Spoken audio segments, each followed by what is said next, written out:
Hi friends, আমরা আজকে চলে আসছি রাজের বাজারে বন্ধু রুবেলের মিলে।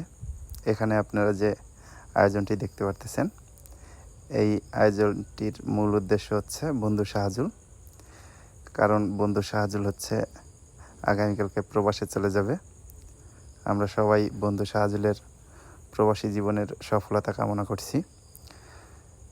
আমরা সবাই দোয়া করছি যে বন্ধু শাহজুল অতি দ্রুত বিদেশ থেকে লাল পাসপোর্ট নিয়ে বাংলাদেশে চলে আসুক আমাদের সাথে। তো বন্ধু পলাশ যখন ঢাকায় বসে শুনতে পারলো যে শাহজুল চলে যাচ্ছে, ও গত পরশু দিন ঢাকায় গেছে। ঢাকা থেকে ওর ডিউটি আজকে শেষ করে ও গাড়িতে উঠে আমাদের মাঝে এসে অ্যাটেন্ড করছে। আবার সে কালকে সকালে গিয়ে তার ডিউটিতে জয়েন করবে। বন্ধু শক্তি আমগ্রাম থেকে চলে আসছে, দূর দূরান্ত থেকে বন্ধুরা চলে আসছে শাহজুলের যাওয়ার কথা শুনে। তো আজকে যে আয়োজনটি হচ্ছে, এটির মূল অংশে থাকছে রুবেল, যার মিলে আয়োজন। ওই পাক করতেছে, পাক করা শেষে সবাইকে নিজে হাতে খাবার পরিবেশন করে দিচ্ছে। বন্ধুরা সবাই ওর খাবার খেয়ে বলতেছে, বন্ধু অনেক টেস্ট হয়েছে, অনেক তৃপ্তি সহকারে সবাই খাওয়া দাওয়া করছে।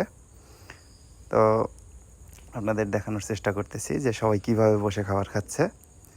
সবাই হচ্ছে বসার জায়গা হচ্ছে না, তারপরও একে অপরের সাথে কিভাবে একে একে মিলে গিয়ে গায়ে গায়ে এই গরমের মধ্যে খাবারটা খাচ্ছে দেখেন। এটা হচ্ছে ভালোবাসা থাকলেই সম্ভব, ভালোবাসা ছাড়া এইভাবে হবে না। আমাদের সার্কেলের মতো এত বড় সার্কেল খুব কম আছে রাজিনে। আমার বন্ধু সাউথ আফ্রিকা থেকে আসছে রিয়াদ, সে আমাকে খাইয়ে দেওয়ার চেষ্টা করতেছে। বন্ধুটি তাপু বলতেছে, রনি আমার এখান থেকে নাও। আসলে